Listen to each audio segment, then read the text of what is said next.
continuing coverage of a deadly shooting we first told you about last month. Tonight, we're learning that no criminal charges will be filed in connection to this deadly shooting in Lavaca. 5 News reporter Bo Russell is here now after speaking with the special prosecutor in this case tonight. Bo. Prosecutor David Etheridge tells me that based on the evidence he was presented with, he will not charge Kermit Acosta in the deadly shooting of Brad Jones. Tonight, Jones' family is raising questions about the investigation. Arkansas is very clear that a person who feels threatened does not have an obligation to retreat if they're in a place that they're lawfully allowed to be. Special Prosecutor David Etheridge is referencing stand your ground laws, the key reason he says Kermit Acosta is not being charged. Again, I appreciate the work done by the Sebastian County Sheriff's Office. They did a good job on this. The shooting happened in Lavaca, but was passed to the Sebastian County Sheriff's Office to investigate. Lavaca police, as well as Sebastian County Prosecutor Daniel Shu, recused themselves from the case because of a conflict of interest. When you start looking at this, Kermit Acosta, his father, was a longtime deputy in Sebastian County, known by everybody. I mean, it's Sebastian County, small communities, Lavaca, Fort Smith, some of the other communities there. And his brother was a police officer in Lavaca and I think was working with the Drug Task Force. Attorney Kevin Metcalf has been hired by Brad Jones' family. He tells me the family is concerned about the investigation. Metcalf says the Sebastian County Sheriff's Office should have recused itself in this investigation. Probably the state police. They have state police investigators, hopefully not investigators from that county, but from outside the county that would come in that would be have less bias, less conflict, because it is tough when you're investigating a family member of somebody who has worked there for so long. I reached out to Sebastian County Sheriff's Office and asked why they didn't recuse themselves. They told me it's because Kermit's father no longer works there. Now, I will add, we've reached out to Sebastian County Sheriff's Department to confirm when his father worked there. We're still waiting to hear back. And so when will this lawsuit actually be filed if it hadn't already been? It's going to take a while, I think. Lawyers for the family, they're still waiting to get documentation and evidence back, so it could be a minute. Okay. All right, thanks, Bo. Thanks, Appreciate that. Tonight, a former Van Buren police officer has pled not guilty to stalking charges. Arkansas State Police say 45-year-old Jason Skites was inappropriately messaging a 14-year-old girl on TikTok. He was arrested in July after trying to meet up with the victim at a gas station in Van Buren. He is expected back in Crawford County Court on November 4th.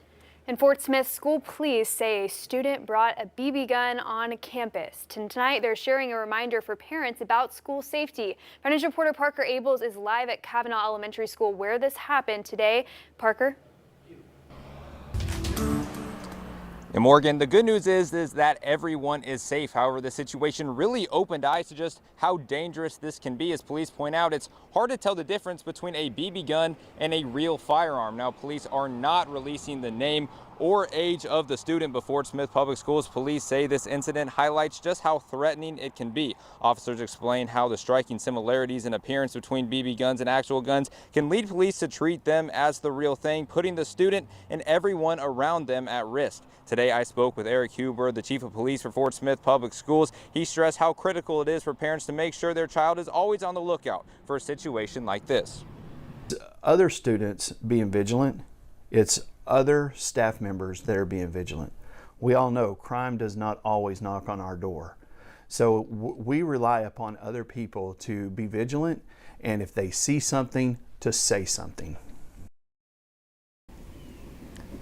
Chief Huber is urging families to please speak with their children so that they understand just how urgent this is and to always know what is in your child's backpack. Well, in Fort Smith, covering news where you live, Parker Abels, 5 News. Thanks, Parker. The FAA and National Transportation Safety Board are investigating a deadly plane crash that happened in southeast Arkansas. This was last night at the Star City Municipal Airport.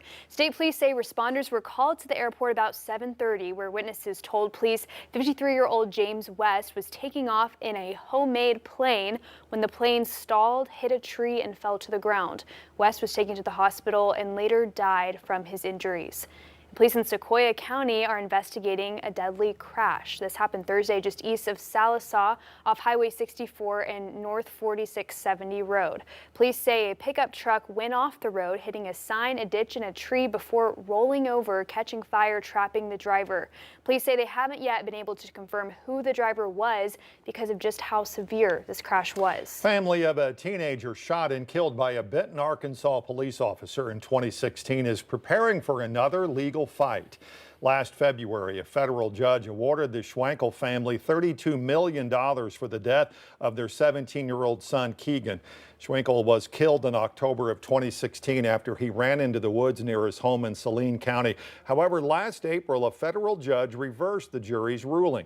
Well, now the 9-year fight for justice continues as Keegan's family is set to appeal that decision for a third time next month. It has been hard. It has been a long time, and the waiting periods in between the appeals and all the other court proceedings were years. It's been very difficult. Obviously, we miss Keegan every single day, and we just carry on. Now, it gets to a point where you get used to just waiting and not getting anxious about it because it does take a long time. That appeal, by the way, set for September 17th in St. Louis. In New York, multiple people are dead, dozens more injured from a bus crash. It happened on a major interstate near Pembroke.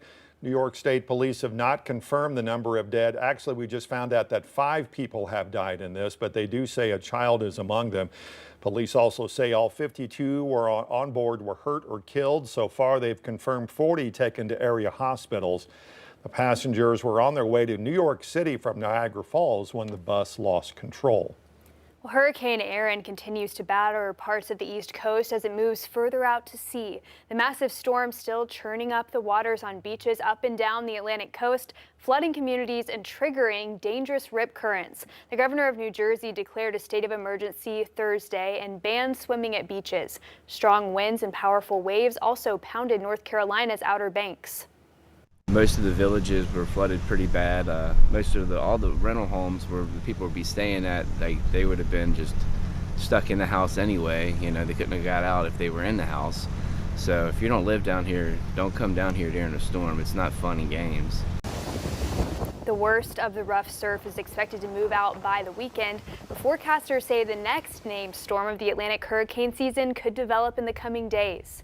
Well, Bluebell ice cream is pulling some flavors from shelves in 16 states, including Arkansas and Oklahoma, after a label mix-up caused an allergy risk. The company's voluntarily recalling its chocolate chip cookie dough ice cream because it may contain almond, walnut, and pecan. Bluebell says the Millennium Crunch ice cream was mistakenly packaged in the chocolate chip cookie dough ice cream cartons. Consumers can return the product to the store where they bought it for a full refund, but no illnesses have been reported from this. And J.B. Hunt has named a new chief financial officer. Brad Delco was the company's senior vice president of finance after joining the program in 2019. The company says he was responsible for oversight and management of all investor relations. He also oversaw Elevation, which is a program that used ideas from employees. He'll start in his new role next month. Fayetteville Public Library's new mural on its parking deck now complete. It has a very special feature for viewers. Dutch muralist Leon Kier began work on this mural 2 weeks ago. It features 3D visuals of a bunch of different vehicles from Matchbox cars to an ambulance. It also has an augmented reality feature that allows you to see the vehicles come to life. You can actually see it through the Leon Kier app. He is well known for his signature 3D illusion style of art. He spoke about his art and the murals last week at an event at the library. He also says he's also working on a mural for the town center parking deck facing East Avenue.